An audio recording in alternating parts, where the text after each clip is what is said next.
folks? What's up, folks? Welcome back to another video of the Lost series, another episode. So we are back with the episode number two. We got a really positive response for episode number one. There were a lot of views. The people liked the series. I foresaw there was a lot of audience retentivity. I want to thank you for all of you for that. And today I'm back again with a very good game. I wanted to watch this game myself. Sometime I was like looking in the database. It's between the one of the like greatest chess players of all time of the initial 20th century. José Raúl Capablanca plays the opening 1e3 in this position, and it's going to be really interesting game. You're going to learn a lot of stuff here. So without further ado, let's just get into the game. Let's discuss the background. This game has been played in the Manhattan Championship in United States of America. His opponent is Forsberg, for whom which we don't know much about. But Capablanca has been a former world champion. This game is past his prime, and it's according to databases the second last game. So let's just jump quickly into the game. Capablanca, as you suggested by the title, starts with move e3. Now, the move e3 is not abandoned in the 21st century. Still in Blitz, Magnus Carlsen plays this move a lot, e3. The quality of the move e3 is that your opponent's theoretical options are very limited. Although we would see that you can transpose into some mainline openings with the help of the move e3.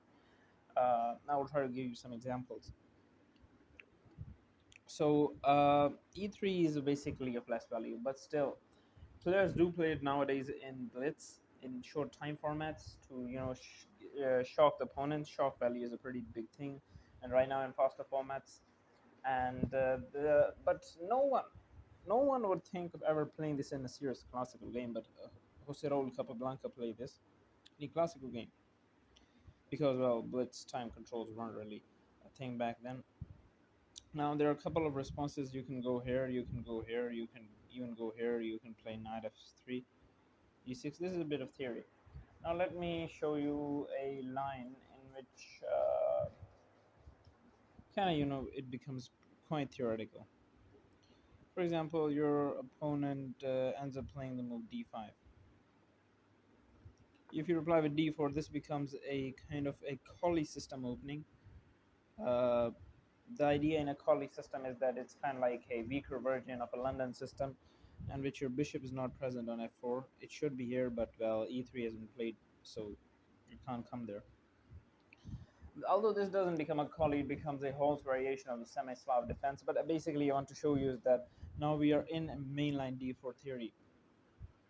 Black can play knight f6 in this position. Knight here. That's theory. e6 can be played immediately after that.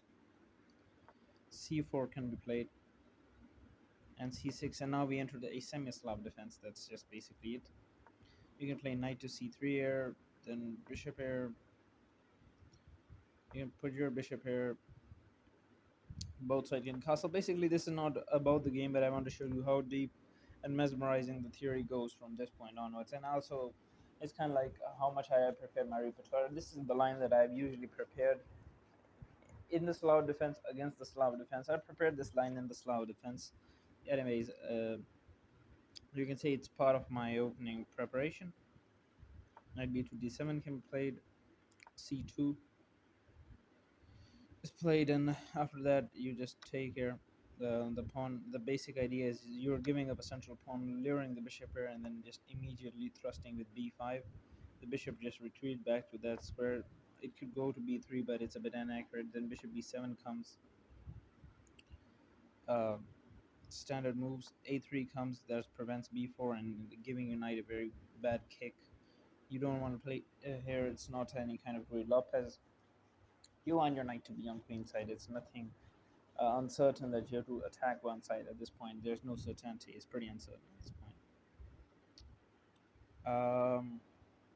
Then rook c8. That's basically from where my own theory starts. Chess.com is not saying this theory, but there's much more theory even after book moves.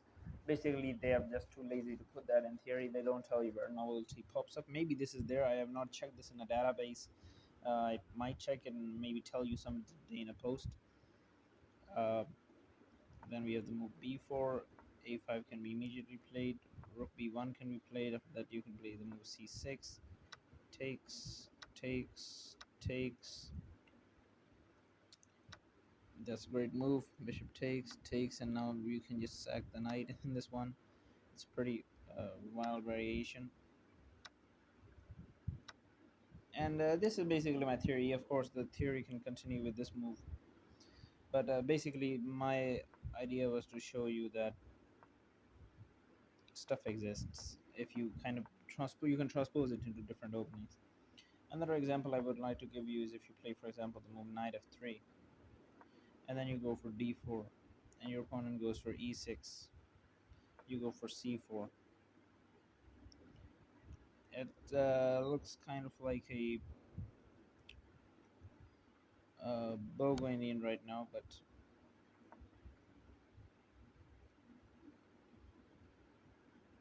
uh, yeah, there is something in Nimzo Indian defense called the normal line that is after that. It's called the main line or the normal line in Nimzo Indian. Basically, I don't think you castle there. I've not studied this line much. But yeah, you do castle actually, and now it pops into theory. The idea is knight can jump here, but it's a different line. You're gonna develop your pieces, maybe then play queen c2 later on, and go into there. But Nimzo Indian is not a part of our discussion today. Anyways, Capablanca plays the move d4, but his opponent doesn't play d5, and maybe you could get some kind of system.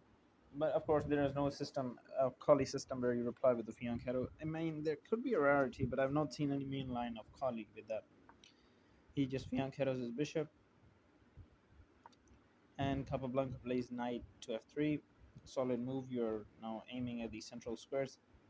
The idea of hypermodern is you're going to try to control these with your pieces rather than pawns, and Capablanca is putting pawns in center. However, as the opponent plays d5, he said, alright, I'm going to put one pawn in center. I'm going to contest this central control of yours. Capablanca says, alright, c4. It's kind of like a queen's gambit at this point. But there are rare setups of Forsberg. Black fianchettos on the king side in queen's gambit. He does it on queen side. Example is the Pillsbury variation. That's a line in queen's gambit decline. Otherwise, white is the one with fianchettos in a Catalan setup. Basically, that's it in the theory. The opponent plays pretty solid, like e6. He's saying, "All right, I'm gonna get a queen's gambit decline structure where I have a bit of familiarity in the position." That's true, and c6 can be also played in this position, kind of going for a Slav style game. But anyways, e6. Capablanca plays knight c3 is just developing pieces in a normal fashion, you can say. Other moves in this position could be there could be some other moves. I'm not saying there can't be any other moves in this position. You could try to play go b3, queen c2, and bishop e7, bishop e3 are also very good moves. Kind of like whatever it's in queen's QGD theory. His opponent plays knight f6, and now he's saying, "All right, folk, I'm gonna castle quickly as possible." He plays Capablanca's play bishop a2. Capablanca plays bishop e2, and he said, "All right, I'm also gonna castle as well." Both says castle. Game is pretty normal till now. And now he plays the move b6. B6 is basically, which I don't like in many setups. The double fianchetto is basically very good in the King's Indian. It's a part of somewhat of a repertoire. But I don't like this basically. But if you're playing b6 with the intention of c5, then yeah, it's a big thing. But you're gonna fianchetto it. It's not gonna be a really good move. And the opponent doesn't fianchetto it. He plays on pawn e6 in the game. Don't worry, he's not gonna play bishop e7. Uh-huh. And then he takes. He said, "All right, let's just simplify the position up." Everyone says, "All right, let's take." The better move here was to take with the knight, then take back with the knight, and you could take with the pawn.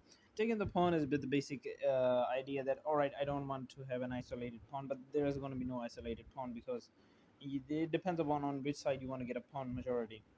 Either you want to get a 3 pawn on queen side and 4 on king side and stuff, Oh wow, come on, man! I didn't even play. What the hell? But I mean, that's the point. So he exchanges, but now Capablanca plays an inaccurate move. Knight e5. Basic idea is this move is pretty premature. It's not gonna do anything. It's pretty premature. And his opponent replies with the move c5. Like thematic. It's a thematic, and like queen's gonna decline Pillsbury. It's a thematic breakdown. You want to try to break down the center from queenside. This is very important in the Magnus's queen's gonna decline, or the Janowski variation. Janowski is named different on chess.com. I have no idea why. Capablanca plays b3. He said, "All right, I'm not gonna let you push for c4." Although he can take here, but he does not want to have an isolated queen's pawn. Basically, both of the sides would have, but it's a bit difficult to play when you have isolated central pawns. You have to defend them with your pieces, so it becomes a kind of a mess. And Capablanca's opponent, or Forsberg, plays bishop a6. Bishop a6 isn't really a great move, basically because your bishop can get traded off. Your knight would land on e6, and on e6 is going to be a very clumsy piece. It's not going to control much. For example, if this goes here, it can read all back, but it can come here. But avenues for the knight are pretty limited. It can't come here, so the pretty limited avenues. You might have to reroute this knight again and again and again and again to and get to some yield point. Anyways, Capablanca also plays bishop e3, but you would say both of them play moves, but the computer is saying one as inaccurate, one as good. Why? Because now he's putting indirect pressure on that rook. Basically, you're not putting any kind of extra pressure because there's already a bishop which is being defended by a queen. So basically, it's better for white to play this move. For black perspective, it's kind of gone. It's not really so good. He plays rook e8. He says, "All right, I'm gonna try to get my rook out of the X-ray and also try to influence my control over the central squares." Capablanca takes. He said, "All right, I'm gonna put your knight in a clumsy position. I don't care." He did this late. He could do this early on, but there's no problem. It's still okay. It's okay, but the sooner the better. His opponent has to take back. Of course, he can't just give up a full piece. And then he plays f4. F4 is a very thematic move. When in close positions, you want to throw your pawns to the king side. It's not very attacking style, of course, of Capablanca, but basically you wanted to try to get more support of pieces. I might be thinking of getting a bit of central support there. You're supporting his knight on e5. Basically, those could be the ideas. His opponent just takes c takes d4. He plays e takes d4, and then he plays the move knight to c7. Now you're trying to reroute the knight, but this is a very slow move. Basically, it takes a lot of time for the knight to reroute, and there are no good squares. Basically, spotting a good square for this knight is very tough. Knight b8 and knight to c6 is also going to be slow, but it would give you at least some good squares. I think it's a mistake. It's actually worse than that. I have no idea, but it was an inaccurate move. All right. And then Capablanca also plays a very inaccurate move, rook to c1. Basically, he's trying to put the pressure on c5. This is very thematic in g4 opening because this also became the modern defense game, transposed from the Vant Kruijs opening to the modern defense. And well, there's going to be substantial pressure, but it's not the perfect time to play this move. All right. Well, his opponent plays the move a6. A6 is again inaccurate. There's no concrete reason to play a6. There's not really much you can do while playing e6. Capablanca plays f5. He's saying, "All right, I'm going to thrust your pawn. You can do whatever you want." And now Capablanca's opponent plays knight to b5. Now he's basically threatening the bishop, only the bishop. He's not threatening the knight here, given the fact that the knight can be easily defended by a rook. It's not a threat. What would you do in this position? I know, yeah, takes, and probably put bishop here. I know that's going to be your approach. But Capablanca was known for not just playing positional chess, but for accurate chess. And in this position, Capablanca sacrificed the bishop. Absolute cinema, boys. You would say, what's the reason? Well, the reason is that if he takes here, that's a blunder because you can just take it with a check. The king has to go there, then you can just take the rook, and now you are 3 points of material. Basically, you have gobbles up a whole rook here for a rook and a pawn just for your bishop. So that's a problematic stuff. But the opponent didn't do that. He just took back the pawn. And now I said, all right, now I'm going to put my bishop to b4. Now it's under threat, and I have no sacrifices whatsoever to compensate for its loss. Now his opponent Forsberg plays the move knight to d4. Well, that's a blunder for knight. Why did he do that? I have no idea. Why did he just give up a knight for free? There is no compensation, and the way he plays also doesn't hint that there is going to be any kind of compensation. Sorry. And now he plays the move knight to d7. Forsberg is playing a move. Forsberg is playing such a move like you're trying to kind of activate your fianchettoed bishop. Oh, it's gonna get activated. You can play just stuff. It's gonna be fine. Capablanca also plays a pretty mistaken move here, which just equalizes the game 94. That's not the best way of playing this. The best move in this position was actually to play rook to e8. All right. The idea is that you can't take. Knight is supporting it, and the knight to d4 while also putting a piece close to the king. But now the rook is just in a diagonal touch of the king, so the king is gonna feel strangulated. But you would say, wait a minute, can't this be taken? Yeah, but then you sacrifice the rook. Wow. This game has three brilliant moves, and these are the only moves that I'm showing in sidelines. You are gonna say, wow, it's just a minefield of tactics. Sorry, folks, there was an interruption by the call. So I was talking that after knight to e5, uh, it seems like you won a knight, but of course you can just sack the rook in this position. That's what the idea. And king can take here. And you say, what's the basic idea? Then you can take just here. And now you're gonna, slowly and roach the king. You're just trying to surrender him down.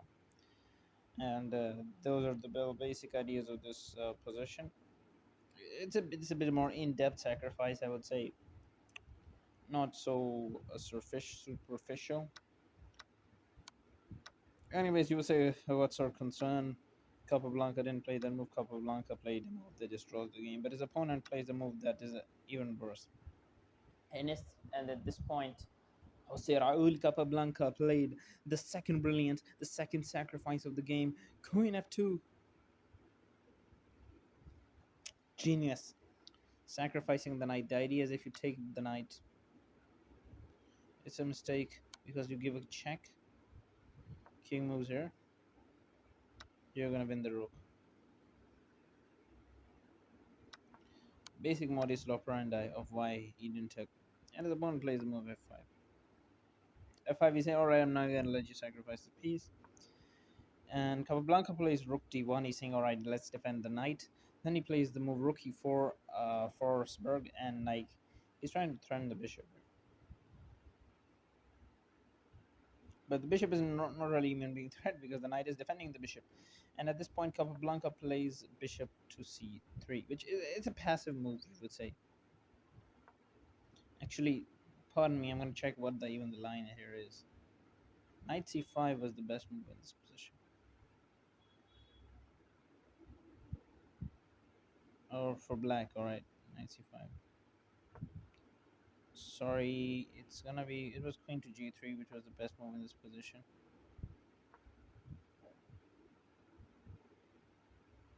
This was the best move in the position. Basically, really, his bishop wasn't being threatened anyways. But Capablanca was just, saying, alright, let me overprotect it. Now he plays rook to c8. Very diabolical. Now he's saying, alright, let's fight for the c file. Capablanca says, alright, let's trade off my bishop with your fianchettoed bishop. How does that sound? He takes, And now his opponent tries to be clever and try to play an intermezzo, which is a mistake.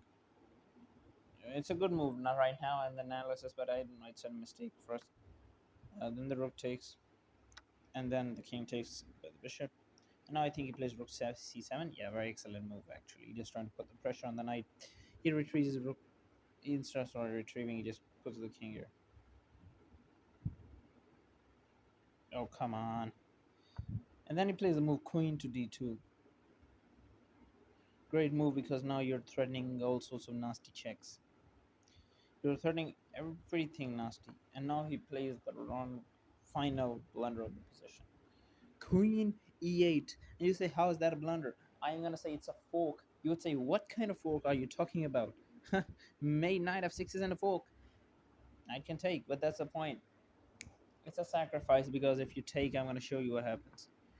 Brilliant. Because if you take, check, mate. That's how kind of like the story unfolds, but basically that's the idea of you not taking in this position. So he doesn't take, his opponent doesn't take. He says, all right, I'm going to play rook e1 check. I'm going to give a check. He plays his king to f2 here. That's the only move that works because he can't take with a queen and give up his queen. That's the only move, of course, that works.